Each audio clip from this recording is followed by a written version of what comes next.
Hello guys, this is Bros pro और आज हम बात करेंगे संभाजी शहाजी भोसले के बारे में। छत्रपति शिवाजी महाराज के बड़े भाई संभाजी राजे, शहाजी राजे और जीजाबाई के पहले पुत्र थे। संभाजी राजे का जन्म 1623 में वेरूल में हुआ था। इस घटना को शिव दिग्विजय बखर में लिखा हुआ है।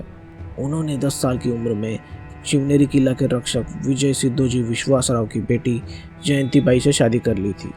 शहाजी राजे के बहादुरी के कारण आदिल शाह ने उन्हें बेंगलोर की जहांगीरी दी थी, जिसका प्रबंधन संभाजी राजे ने किया था। जब आदिल शाही वजीर मुस्तफ़ा खान ने शहाजी राजे की रिहाई के बदले में जिंजी के पास शहाजी राजे को कैद कर लिया, तब शिवाजी महाराज ने आदिल शाह को सिंहगढ़ किला और शिरवाल का हिस्सा दिया, जबकि संभाजी राजे ने बेंगलोर शहर, कांदीपिली किला और कुछ मुल्क दिया था। 1654 में कनकगिरी के आपा खान ने आदिल शाही के खिलाफ विद्रोह कर दिया था। उसको रोकने के लिए संभाजी राजे और अफजल खान चल पड़े। इस लड़ाई में संभाजी राजे को युद्ध के मैदान में अफजल खान ने धोखे से मार दिया, इसलिए संभाजी महाराज की समाधि कनकगिरी में है। संभाजी राजे का दत्तक पुत्र उमाजी का जन्म 25 नवंबर 1654 को हुआ था। उमाजी भोसले ने बाद में स्वराज्य में बहुत कुछ हासिल किया।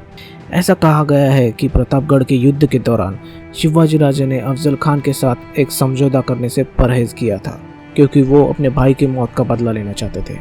इन सभी चीज़ों का संदर्भ श्री शिव भारत, मराठी रियासत, सभासद बखर और शिव दिग्विजय बखर में किया गया है। ऐसा लगता है कि बखरकारों और इतिहासकारों ने इस राजकुमार पर ज़्यादा ध्यान नहीं दिया। इसका एक कारण उनका असमय निधन भी था।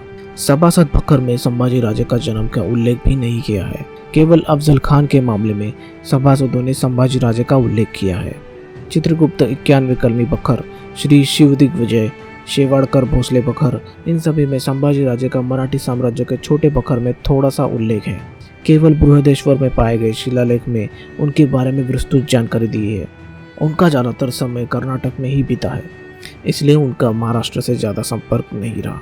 शहाजी महाराज के दरबार में कवि राजाराम पिंडे द्वारा लिखित राधा माधव विलासंपू में ज्येष्ठ संभाजी राजे का उल्लेख युवराज संभाजी के रूप में हुआ है।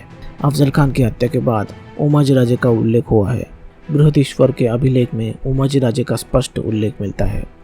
इसके अलावा यह भी दर्ज है कि उमाजी पुत्र परसोजी राजे का जन्म हुआ था। शिलालेख के अनुसार संभाजी राजे की 3 बीवियाँ थी, जयंतीबाई, गौरीबाई और पार्वतीबाई।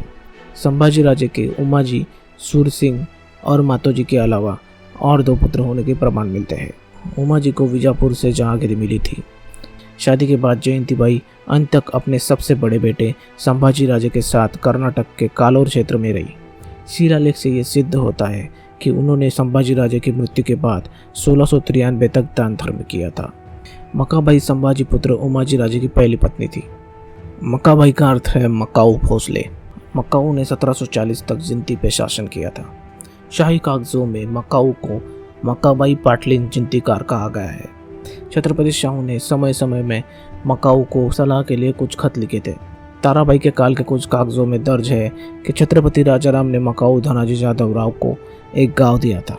1730 में जब मुगलों के विद्रोही प्रमुख राजा राव रंबा निम्बालकर ने जिंती गांव और मकाई पर आक्रमण किया, तो शाहू ने निम्बालकर को मकाऊ को नौ परेशान करने की धमकी दी। जिंती गांव के लोगों ने मकाऊ को देवी मकाई का दर्जा दिया है। उनकी पूजा की जाती है। जिंती गांव में हर साल मकाई देवी का मेला लगता है। जिंती गांव में 4 गढ़ों वाला एक मकबरा है। महल की दीवारें बुरी तरह से क्षतिग्रस्त हो गई है, लेकिन 17वीं सदी का विशेषता वाला महाद्वार अभी भी अच्छी स्थिति में है। महान संभाजी महाराज के वर्तमान वंशज राजे भोसले महल में रहते हैं। मकाई की छोटी सी समाधि जिंती गांव के बगल में एक चौक पर है। एक समय था जब शाहजी संभाजी के पिता पुत्र की जोड़ी ने कर्नाटक को लगभग स्वतंत्र कर दिया था। महान संभाजी राजे के वंशजों को इतिहास ने भुला दिया है। मराठों के गौरवशाली इतिहास में मकाऊ साहब को भी ऊंचा स्थान दिया जाना चाहिए। Thanks guys for watching this video. Please like, share and subscribe our channel. Thank you.